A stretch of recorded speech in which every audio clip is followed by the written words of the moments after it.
नमस्कार, मैं हूं शशांक लखेरा और इस वीडियो में हम बात करने वाले हैं कश्मीर फाइल्स कंट्रोवर्सी के बारे में। ना आज के समय एक मूवी जो है काफ़ी हद तक न्यूज़ पे है, वर्ल्ड वाइड जो है इसको काफ़ी ज़्यादा अटेंशन दिया जा रहा है। इसके अलावा अगर आईएमडीबी की रेटिंग भी आप देखोगे तो आपको काफ़ी अच्छी रेटिंग जो है देखने को मिलेगी।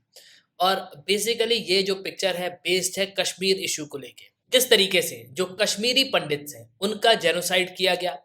Recently for the first time America का जो स्टेट है उसने ये एडमिट किया है कि जी हाँ, कश्मीरी हिंदूज के साथ जो है जेनोसाइड हुआ है, बिल्कुल उनके साथ जो है गलत हुआ है। और इस पे आर्टिकल भी है फर्स्ट पोस्ट का, Rhode Island acknowledges Kashmir genocide. तो जो अमेरिका का एक स्टेट है रोड आइलैंड, उसने जो है इस चीज को एक्नॉलेज किया है कि जी हाँ, कश्मीरी हिंदू जो है, कश्मीरी पंडित जो है, उनके साथ एक जेनोसाइड हुआ था 1990। लेकिन इस मूवी में मेनली जो पॉपुलेशन है, कश्मीर की पॉपुलेशन कितनी थी जब भारत आजाद हुआ, इसके अलावा 1990 तक आते आते कितनी पॉपुलेशन बची, ब्रिटिश इंडिया के टाइम कितनी पॉपुलेशन रही है। लेकिन मेनली जो कश्मीर की पॉपुलेशन है उसको भी जो है हाईलाइट करना था, तो उससे काफी सारे फैक्ट जो है पता चल जाते हैं। एक्चुअली अगर आप ऑन रिकॉर्ड चीजें देखोगे तो आपको उतने ज्यादा रिकॉर्ड देखने को नहीं मिलेंगे। कश्मीरी हिंदूज की किलिंग अगर आप देखोगे तो सिर्फ 339 जो है रिपोर्ट्स यहाँ पे बताती हैं। लेकिन अगर आप एक्चुअल डाटा देखोगे तो वो बहुत ही ज्यादा है। इसके अलावा आज के समय भारत के कई राज्यों ने जो कश्मीर फाइल्स है उसको टैक्स फ्री कर दिया है। गुजरात, मध्य प्रदेश, कर्नाटका, गोवा, त्रिपुरा, इसके अलावा भी जो और भी स्टेट्स हैं भारत के, उन्होंने कश्मीर फाइल्स को टैक्स फ्री कर दिया है। ना एक्चुअली में कश्मीर की हिस्ट्री क्या रही है, किस तरीके से कश्मीर भारत का पार्ट बना। इसके अलावा 1947 में भी कश्मीर पे अटैक हुआ था जब भारत आजाद हुआ था। उस समय भी कश्मीर में बहुत ही बड़े लेवल का अटैक हमको देखने को मिला था, जिसमें इतनी तबाही हुई थी। सिर्फ अगर मैं बारामूला डिस्ट्रिक्ट की बात करूं कश्मीर के, तो वहां की आबादी सिर्फ और सिर्फ वन थर्ड बची थी। तो एक्चुअली में क्या हुआ था 1990 में, कश्मीर फाइल्स की कंट्रोवर्सी क्या है। और इस मूवी को देखने के बाद कई सारे लोग यहाँ पे ये डिमांड कर रहे हैं कि कश्मीरी पंडित्स को वापस जो है बसाना चाहिए कश्मीर में, उनको जो है उनके घर वापस देने चाहिए। तो काफ़ी कुछ आपको जो इस वीडियो में जानने को मिलेगा। उसके पहले अगर आप किसी भी एग्जाम की प्रिपरेशन कर रहे हो तो आप हमारे स्मार्ट कोर्सेज थ्रू कर सकते हो। आपको सिंपली करना क्या होगा, ऐप को डाउनलोड करना होगा, फिर आपको साइन अप करना है। आप 2 वीडियोस लेक्चर देख सकते हो जो डेमो लेक्चर होंगे। फिर आपको प्रोफाइल में जाना है, प्लान को परचेस करना है, कोर्सेज को एंजॉय करना है। एक ही सब्सक्रिप्शन पे आप सभी कोर्स अवेल कर पाओगे और आप यहाँ पे पीडीएफ भी डाउनलोड कर सकते हो। इसके अलावा mmacademy.in ये हमारी वेबसाइट है, आप वेबसाइट पे भी लॉग इन कर सकते हो। नाउ फर्स्ट ऑफ ऑल तो वीडियो को शुरू करने से पहले मैं आपसे यहाँ पे एक क्वेश्चन पूछूंगा कि श्रीनगर जो शहर है जम्मू कश्मीर में, उसको फाउंड किसने किया था। ऑप्शन है बिंदुसार, अशोक, अकबर, गुलाब सिंह। तो सही उत्तर कमेंट बॉक्स में कमेंट करना और वीडियो के अंत में मैं आपको आंसर प्रोवाइड करूंगा ही। ना फर्स्ट ऑफ ऑल तो आप समझ लो कि कश्मीर एक्चुअली में है कहाँ पे, तो ये हमारा भारत है और भारत के नदन पार्ट पे आपको जम्मू कश्मीर देखने को मिलेगा। ना जम्मू कश्मीर की अपने आप में एक बहुत बड़ी हिस्ट्री रही है, अपने आप में एक लेगेसी है। 1947 के पहले होता क्या था देखो, एक ज़माने में भारत में आपको बहुत सारी रियासतें देखने को मिलेंगी, भारत में बहुत सारे राजा थे। तो वैसे ही सिख एम्पायर भी बनता है और सिख एम्पायर के जो राजा हैं वो वॉर में एंगेज हो जाते हैं ब्रिटिशर्स के साथ। तो एंग्लो सिख वॉर होती है 1845 और 1846 में। अब इसी समय होता क्या है कि जो फर्स्ट एंग्लो सिख वॉर है वो सिख हार जाते हैं और जो ब्रिटिशर्स हैं वो यहाँ पे जीत जाते हैं। और जब सिख एम्पायर हार जाता है तो वो अपना एक बहुत बड़ा हिस्सा जो है ब्रिटिश को दे देता है। मतलब जम्मू कश्मीर जो है, जो प्रिंसली स्टेट है, वो अब ब्रिटिश के अंडर में जो है आ जाता है। हालांकि कश्मीर ब्रिटिश के अंडर में तो था ही, लेकिन वो उसको चलाने के लिए एक राजा को जो है अपॉइंट कर देते हैं। मतलब सिंपली जो गुलाब सिंह वहां के राजा होते हैं, जो ब्रिटिशर्स की मदद करते हैं एंग्लो सिख वॉर में, उनको जम्मू कश्मीर का राजा बना दिया जाता है। ट्रीटी ऑफ अमृतसर होती है 1846 में, जिसके तहत गुलाब सिंह को 75 लाख रुपए देने पड़ते हैं। अब 75 लाख रुपए देने के बाद फाइनली जो जम्मू कश्मीर का लैंड है वो इनके अंडर में आ जाता है।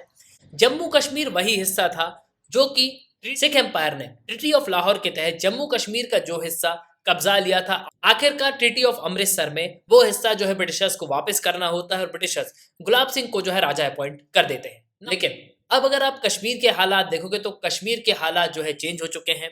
पहले हम ये देख रहे थे कि कश्मीर जो है ब्रिटिशर्स के अंडर में रहा, लेकिन अब कश्मीर ब्रिटिशर्स के अंडर में नहीं है। ब्रिटिशर्स के अंडर में भी उन्होंने एक राजा को अपॉइंट कर दिया है जिसका नाम है गुलाब सिंह। गुलाब सिंह ने 75 लाख रुपए दिए हैं और अब कश्मीर जो है गुलाब सिंह के अंडर में आ चुका है। लेकिन वहीं अगर आप दूसरे हिस्सों पे देखोगे तो आपको ब्रिटिश इंडिया देखने को मिलेगा, मतलब ब्रिटिशर्स का जो है भारत में आपको राज देखने को मिलेगा। और जब कश्मीर का राजा ऑलरेडी हिंदू है तो ऑब्वियस सी बात है कि बहुत सारी पॉपुलेशन जो है वहां पे कश्मीरी पंडित्स की होगी, मतलब हिंदूज की होगी। अब होता क्या है कि अगर आप उस समय का डेटा देखोगे तो ऐसा बताया जाता है कि करीब 20% जो पॉपुलेशन है वो कश्मीरी पंडित की रही है, मतलब पूरी आबादी का अगर आप ये मान के चलो कि 20 लाख आबादी रही है कश्मीर की, तो उसमें करीब 20% जो पीपल्स हैं वो कश्मीरी पंडित्स रहे हैं, मतलब वो मेनली हिंदू रहे हैं। मतलब अगर हम ये मान के चले कि उस जमाने में अगर 20 लाख पॉपुलेशन रही है कश्मीर की, तो 4 लाख जो है हिंदू हमको देखने को मिलते हैं। और जैसे जैसे ब्रिटिशर्स जो लोग हैं वो भारत के बहुत सारे हिस्सों को कब्जाने लगते हैं, तो रेवोल्यूशन भी जो है उतने ज्यादा बढ़ जाते हैं। वहीं अगर हम दुनिया में बात करें तो दुनिया में वर्ल्ड वॉर टू जो है शुरू हो जाता है। वर्ल्ड वॉर टू में ब्रिटेन जो है एक पावर बन के इमर्ज होता है, मतलब यूएसए हो गया, ब्रिटेन हो गया, ये बहुत ही बड़ी पावर बन के जो है इमर्ज होते हैं। और उस समय सेकेंड वर्ल्ड वॉर जब खत्म होता है तो लेबर पार्टी जो है वो पावर में आ जाती है इंग्लैंड में, जिसके लीडर होते हैं क्लीमन एटली। और जब वर्ल्ड वॉर टू एंड हो जाता है तो इंडिया में भी बहुत बड़ी डिमांड बढ़ जाती है कि हमको जो है आज़ादी चाहिए, और फाइनली भारत जो है 1947 में आज़ाद हो जाता है। होता क्या है, एक इंडिया इंडिपेंडेंस एक्ट लाया जाता है ब्रिटिश पार्लियामेंट में। सिंपली देखो, जिस तरीके से भारत का संसद काम करता है वैसे ही जो इंग्लैंड का पार्लियामेंट है वो भी यहाँ पे काम करता है। वहां भी आपको दो हाउस देखने को मिलेंगे, अपर हाउस, लोअर हाउस। तो होता क्या है, यहाँ पे एक रेजोल्यूशन पास किया जाता है लोअर हाउस से वो अपर हाउस जाता है, और अपर हाउस से जो है पास होता है, और फाइनली भारत को जो है आजादी मिल जाती है। एक एक्ट ब्रिटेन से जो है लाया जाता है जिसको इंडिया इंडिपेंडेंस एक्ट कहा जाता है, जिसमें यह चीज कहा गया कि भारत और पाकिस्तान दो देश बनेंगे, लेकिन जो प्रिंसली स्टेट है उनके पास ये ऑप्शन होगा कि वो या तो पाकिस्तान को ज्वाइन कर ले, या वो इंडिया को ज्वाइन कर ले, या इंडिपेंडेंट रह ले। और उस समय जो छोटी रियासत रही वो ऑलरेडी जो है भारत से मिल चुके थे, क्योंकि उनके पास उतना पावर था नहीं कि वो भारत सरकार से लड़ सके। लेकिन जो बड़ी रियासत थी वो जो है काफी हद तक यहाँ पे उनकी कंडीशन डामाडोल थी, जैसे कि हैदराबाद है, जूनागढ़ है और कश्मीर है। बाकी सबको इजीली सरदार वल्लभ भाई पटेल ने मैनेज कर लिया था। और अगर आप सरदार वल्लभ भाई पटेल की बायोग्राफी पढ़ोगे तो आपको जो है पूरी चीजें यहाँ पे समझ में आ जाएंगी कि किस तरीके से उन्होंने एक इंडिया को जो है फॉर्म किया है, बहुत सारी रियासतों को उन्होंने एक साथ जो है मिला लिया था, और फाइनली एक यूनाइटेड इंडिया बनने जा रहा था। लेकिन दूसरी तरफ तीन राज्य ऐसे थे, मतलब तीन स्टेट ऐसे थे भारत में जहां पे मुद्दा फंस चुका था। एक था कश्मीर, एक था जूनागढ़ और एक था हैदराबाद। बेसिकली अगर मैं जूनागढ़ की बात करूं तो जूनागढ़ जो आपको गुजरात में देखने को मिलेगा, जूनागढ़ का राजा होता है महाबत खान। जूनागढ़ चाहता है कि वो पाकिस्तान के साथ मिल जाए, लेकिन जनता जो है रिवॉल्ट कर देती है, और फाइनली जूनागढ़ से जो महाबत खान है वो भाग जाता है। और इसके बाद इंस्ट्रूमेंट ऑफ एक्सेशन जो है यहाँ पे साइन कर लिया जाता है, मतलब प्लेबिसाइड होता है, और उसके बाद वोटिंग होती है और जूनागढ़ जो है इंडिया का पार्ट बन जाता है ना। अब अगर हम बात करें हैदराबाद की, तो हैदराबाद इतनी बड़ी रियासत थी जिसमें उस जमाने में आंध्र प्रदेश, कर्नाटका, केरल, इन सब का हिस्सा जो है आया करता था, मतलब काफी बड़ी रियासत थी। और हैदराबाद के राजा के पास भी बहुत सारे पैसे थे। ऐसा कहा जाता है कि दुनिया का सबसे रिचेस्ट जो आदमी रहा है वो हैदराबाद का निजाम रहा है।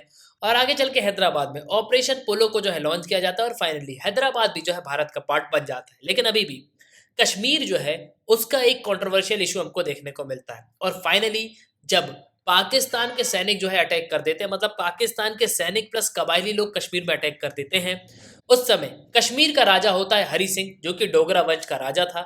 लेकिन वो यहाँ पे संभाल नहीं पाता। पहले तो वो ये सोचता है कि हम जो है इजीली यहाँ पे लड़ लेंगे, लेकिन ऐसा होता नहीं है। और फाइनली कश्मीर का जो राजा होता है हरि सिंह, वो इंस्ट्रूमेंट ऑफ एक्सेशन साइन कर देता है भारत की सरकार के साथ 26 अक्टूबर 1947 को। ये 1952 तक जो है यहाँ पे राजा रहता है। उसके बाद भारत सरकार जो है इसको एबोलिश कर देती है। लेकिन ये बात तो हो गई जम्मू कश्मीर की हिस्ट्री की, कि जम्मू कश्मीर कैसे भारत का पार्ट बना। अगर आप इंडिया में देखोगे तो इंडिया में जिस तरीके से वेरियस पॉलिटिकल पार्टी डेवलप हो रही थी, वैसे ही पॉलिटिकल पार्टीज जो हैं कश्मीर में भी डेवलप हो रही थी। 1976 में एक पार्टी यहाँ पे बनती है जिसको जम्मू कश्मीर लिबरेशन फ्रंट के नाम से जाना जाता है। लेकिन आगे चल के इसको एक टेररिस्ट ऑर्गेनाइजेशन जो है डिक्लेयर कर देती है भारत की सरकार। और मेनली इसका जो फाउंडर रहा है वो अनमुल्ला खान और मकबूल भट्ट। और आगे चल के जो जम्मू कश्मीर लिबरेशन फ्रंट है वो और आगे बढ़ता है, उसमें बहुत सारे मिलिटेंट ऑर्गेनाइजेशन जो है और जुड़ जाते हैं। और 1998 से आपको बहुत ही ह्यूज जेनोसाइड जो है कश्मीर में देखने को मिलेगा। मेनली जो आप ये इंसान को देख रहे हो ये है यासीन मलिक, JKLF का ये लीडर था, और बहुत सारी इंसर्जेंसी को जो है इसने अंजाम दिया था।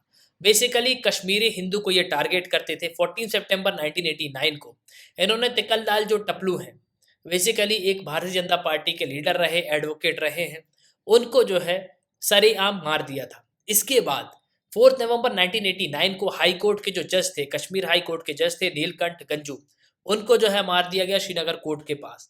दिसंबर 1989 में जेकेएलएफ ने जो डॉक्टर रुबिया सैयद है, जो कि यूनियन मिनिस्टर मुफ्ती मोहम्मद सैयद की डॉटर थी, उनको जो है यहाँ पे किडनैप कर लिया।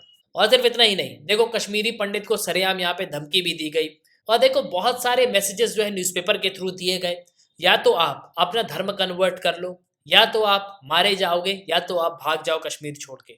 और मैं ये कहूँगा कि बहुत ही ह्यूज लेवल पे जो है जेनोसाइड हुआ था। देखो, और इसके बाद भी एयरफोर्स के ऑफिसर्स को जो है सरेआम गोली मार दी गई, जो कि कश्मीर फाइल्स में पूरा दिखाया गया है। और एट लास्ट बहुत सारे जो कश्मीरी पंडित्स हैं उनको मारा गया। देखो एक्चुअली जो फिगर्स हैं उन सबको मैंने यहाँ पे नहीं रखा है, क्योंकि किसी को भी नहीं पता कितने लोग जो है यहाँ पे मारे गए थे। और ना ये बात तो हो गई जेनोसाइड की, लेकिन अगर हम जम्मू कश्मीर की डेमोग्राफी देखें तो जम्मू कश्मीर में क्या स्थिति रही है, ये बेसिकली मैं जम्मू कश्मीर की बात कर रहा हूँ। जम्मू कश्मीर में आपको करीब 68.8% लोग जो है इस्लाम फेथ के मिलेंगे और 28.8% जो है हिंदुइज्म मिलेंगे।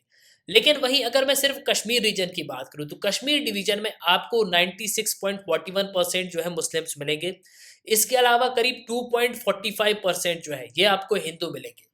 मतलब सिंपली आप ये समझ सकते हो कि जिस कश्मीर में एक ज़माने में 20% आबादी जो है कश्मीरी पंडित्स की रही है, हिंदू की रही है, वो आज के समय आपको कश्मीर डिवीजन में सिर्फ 2.45% देखने को मिल रही है। मतलब बहुत ही मैसिव लेवल पे जो है यहाँ पे जेनोसाइड हुआ है साइड की। लेकिन अगर आप आज के समय देखोगे तो बीजेपी और कांग्रेस के बीच में आपको एक बहुत ही बड़ा कॉन्फ्लिक्ट देखने को मिलेगा। बेसिकली यासीन मलिक, जिसने ये चीज़ एडमिट की थी कि हाँ कश्मीरी हिंदूज को जो है हमने मारा है, और मनमोहन सिंह यहाँ पे हाथ मिला रहे हैं। तो आज के समय इसी चीज को लेके बीजेपी जो है यहाँ पे कांग्रेस को बोल रही है, और बहुत सारी पार्टीज यहाँ पे बोल रही हैं। इनफैक्ट पूरा इंडिया जो है इस चीज को यहाँ पे बोल रहा है कि आपको पता है कि उस इंसान ने एडमिट भी किया है कि हाँ कश्मीर में किलिंग्स हमने करी है, कश्मीरी हिंदूज को हमने मारा है।